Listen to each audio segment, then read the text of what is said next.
Welcome to Labors of Love Orientation. As you consider building your birth team, we would like to share some information about midwifery care and our approach. In the near future, we look forward to meeting with you face-to-face and answering your questions concerning your individual needs. Labors of Love began offering midwifery services to families in the upstate nearly 20 years ago. At that time, we worked specifically with those who wanted to give birth at home.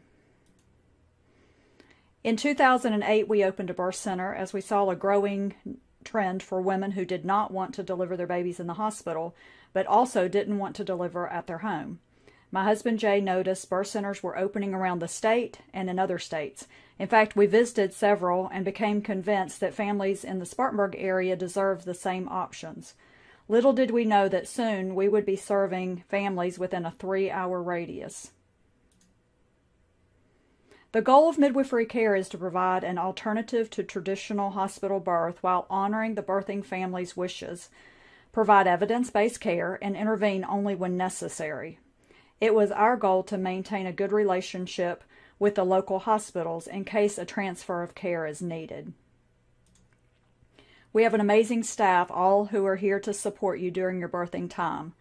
We are all trained and certified in our respective roles. Our midwives are licensed by the state of South Carolina and certified through NARM as certified professional midwives. All our staff is trained in newborn resuscitation and CPR. We stay current with our CEUs and participate in peer reviews in order to stay current with evidence-based practices. We're active in our state and national organizations to promote and protect midwifery as an option for childbearing families. What can you expect from midwifery care? Each woman who comes into care will be paired with a midwife. We believe that you deserve respectful treatment. What does that look like? You can expect your midwife to be gentle and nurturing. She recognizes that this is a new experience for you. Her temperament is gentle and supportive. Her desire is to nurture you as you will nurture this new life, giving care when appropriate, but also empowering you to do what your body was designed to do. Every few weeks, new educational information will come via email. You'll be given the opportunity to read over this before your next appointment, and at that time we'll discuss any questions that you have about what you've read. Your midwife will guide you through informed decision making. She'll give you the risk and the benefits, answer your questions, and help you to find resources. As you develop your birth plan, you and your midwife will discuss how to best implement it. We find that many of the requests that our clients have are already practices that we do routinely. One of our greatest assets is that we are experts in normal birth. We believe in you and your ability to give birth. We are just guardians of that natural process. During your birthing time, you will have the freedom to move around, eat and drink as desired, and wear your own clothes. This all makes you feel more empowered.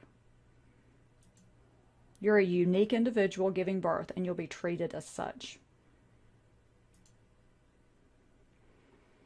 Midwifery care and out-of-hospital birth are safe options when you're healthy and low risk, and you are carrying a baby that is healthy and low risk. Because of that, we have certain expectations. We want you to be engaged in your care. You will read, research, listen to podcasts, get advice from friends and relatives, and we want to share in that journey. You'll be encouraged to eat well, exercise, get adequate rest. Healthy habits for you yield good results for your pregnancy and your birthing time, as well as making your recovery easier and faster. We'll encourage you to keep stress within a manageable level. High stress that is not managed can lead to a less than ideal outcome. It can derail your plans for a low intervention birth. We'll supply you with a list of recommended supplements.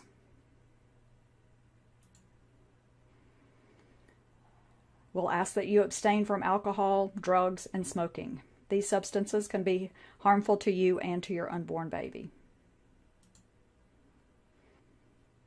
Let's talk about prenatal care. We believe this is one of the most valuable services that we offer. It's a time for us to get to know one another, share goals and desires, talk about what's happened since your last visit, and what you can expect before you come back to the office. You'll also have time to discuss anything that you might read or heard since we were together last. We'll encourage you to keep a notebook or a note on your phone that you can bring to an appointment so that we're sure to cover all the things that are important to you. At your initial visit, we'll go over your online medical records. We'll listen to your baby's heartbeat, get weight, blood pressure, and urine test. That visit takes about an hour, and you're welcome to bring anyone that you like to your visits. 4 weeks later, you'll see a physician that we work with, Dr. Stafford at Cornerstone and Greer. He'll collect labs, listen to the baby, take your blood pressure. This visit will meet one of the regulation requirements for South Carolina. It also allows your midwife to consult with him should that be necessary. Prenatal visits week 18 through 32 include listening to your baby, measuring how the baby's growing, blood pressure check, urine check, weight, and we'll also have time to answer questions and make plans. You'll be offered a growth and anatomy scan at 20 weeks with Kelly Ultrasound in Greenville, and at 28 weeks you'll be offered a glucose test and we'll recheck your iron level. We'll also administer RhoGAM if you are Rh negative. At week 32, we'll start seeing you every 2 weeks. Beginning at week 36, you'll have another visit with the physician, a home visit if you're planning a home birth, and then weekly visits at our office while we prepare for delivery. If you've not delivered by 41 weeks, then you'll be offered a biophysical profile, which is an advanced ultrasound.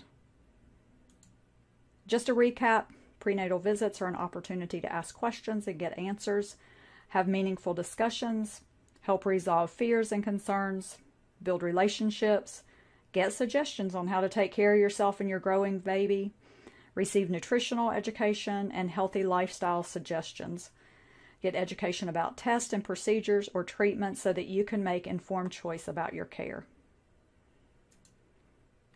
One reason midwifery care is a safe option is because of appropriate monitoring. Midwives expect normal, healthy moms and babies. We monitor for variations of normal, and then we transfer out for abnormal situations. Midwives recommend diagnostic technology when appropriate, help with planning for unexpected and rare emergencies, and make referrals to other healthcare professionals should that be needed. We encourage family involvement. We are a family-centered practice. Children are welcome to come to prenatal visits, and during the hands-on portion, we encourage them to be involved. Your children are also welcome to be at your birth if someone is dedicated to their care.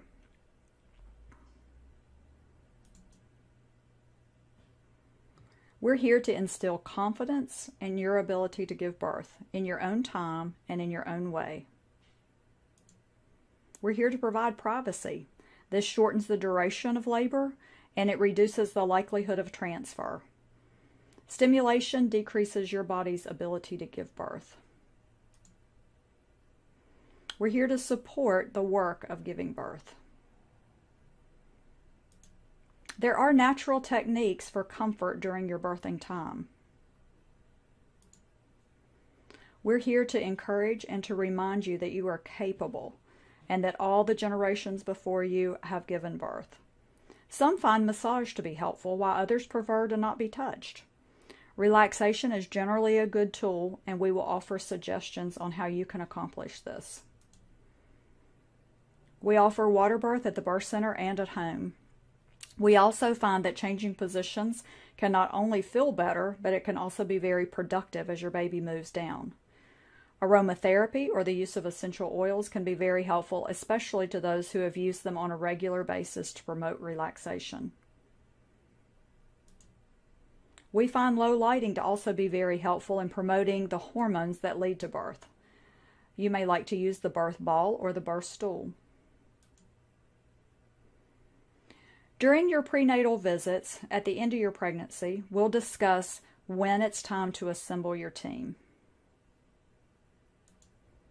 We will admit you into care once active labor has begun. This is usually when you're having regular contractions that are productive and causing cervical change.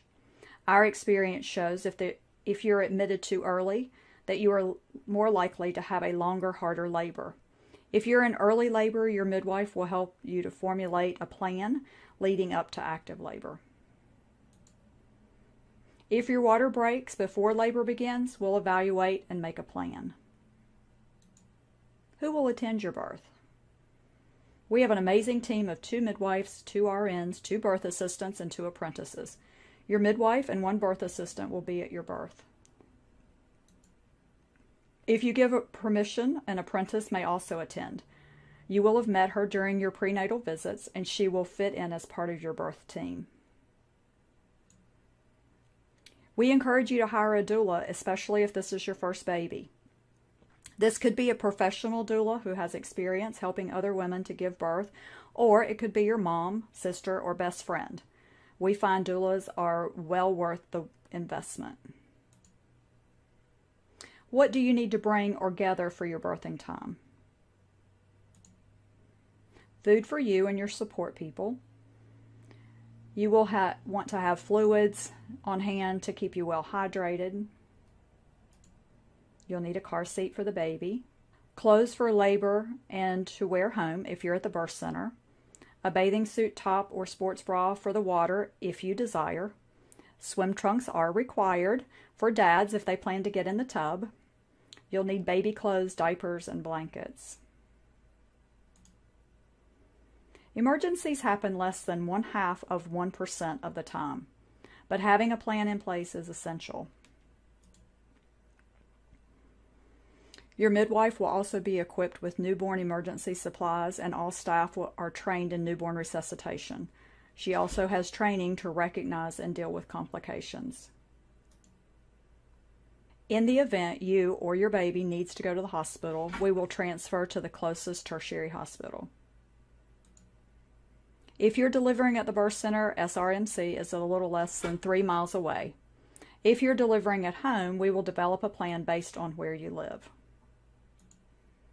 Non-emergent transfers can go by personal vehicle, while emergency transfers will be by EMS. Your care will be transferred to the physician on call, and your records will be faxed or hand-delivered to the staff. Your midwife, a staff member, or a doula will attend you at the hospital if you desire. How long does your midwife continue care after the birth? We are usually finished up with everything we need to do within 2 hours. This includes a newborn exam for the baby, getting you up to go to the bathroom, and getting cleaned up. The average length of stay at the birth center is about 4 to 6 hours. This is very dependent on the time of day you deliver, how long your labor has been, and where you live. If you're delivering at home, your midwife will probably leave around 2 hours if you meet the criteria for discharge. Your midwife will want to make sure that you have successfully breastfed or have a plan in place for feeding your baby. She will want you to be able to walk to the toilet and void, and that your bleeding is stable. If you don't meet this criteria, your midwife will continue care until it's safe to discharge you. Follow-up care, what does that look like? At 24 to 36 hours after the birth, your midwife will come to your home and do a mom-baby check. She will assist you in filling out birth certificate paperwork. She will perform a newborn screening and a CCHD, which is a screening for undiagnosed heart defects. She'll give you the lactation visit referral should you need that. She'll recommend that your baby see a physician around 1 week. And you and your baby will see your midwife back at the office at 2 weeks. At 6 weeks, you and the baby will come back to the office for one last visit. We continue to be available to our clients long after delivery. We always welcome you to text or call or stop by for a visit. We strive to keep our cost affordable. With the changes in insurance over the last few years, many families have high deductibles or their insurance won't pay for our services. Our rates are comparable to what you would pay out of pocket if you were using the hospital. Payments are broken up throughout your pregnancy, with a final payment being made at 36 weeks. We will give you an insurance biller's contact information. She may be able to help you get reimbursed a portion of your fee, or at least get it applied towards your deductible. If you feel like Labors of Love is a good fit for you, we would be honored to be a part of your birth team, working together to achieve your goal for a natural, non-interventive birth.